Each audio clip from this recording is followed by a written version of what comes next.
Today I'm going to show you an important part where the terminology is most of the times confused or misinterpreted or sometimes used synonymously in the imaging. So let us see what is tendinitis and what is tendinosis. We need to appropriately use this term in particular kind of situation. So let us see what is tendinitis. Tendinitis is the term which has to be applied only in the acute condition, and this is nothing but an acute inflammation of a tendon due to acute overload or acute trauma. Either of this could lead to tendinitis. And what is the characteristic MRI image in this tendinitis?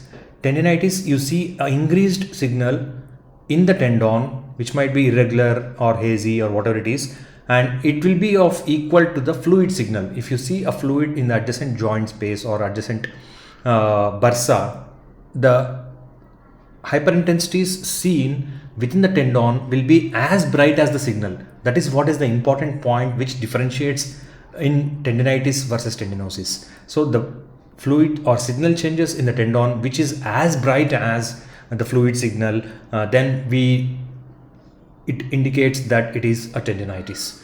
Coming to tendinosis, what is tendinosis? It is mainly due to chronic repetitive trauma, and unless we don't understand the pathophysiology, we don't get into tendinosis. And the tendon is not given time to heal. So some amount of chronic pressure or repetitive trauma has been happening to the tendon.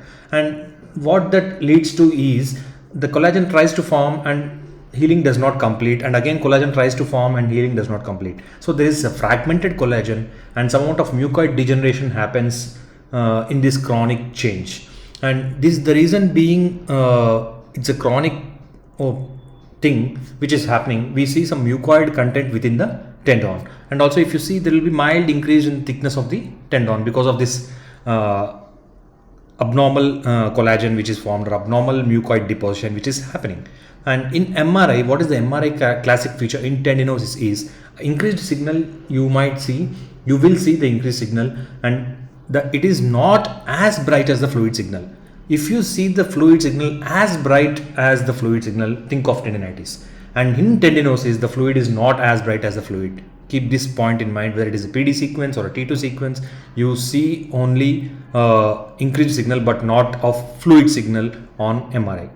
And these are the main differences which we need to know and understand the pathophysiology and use the appropriate terminology, the clinical presentation and the MR imaging features.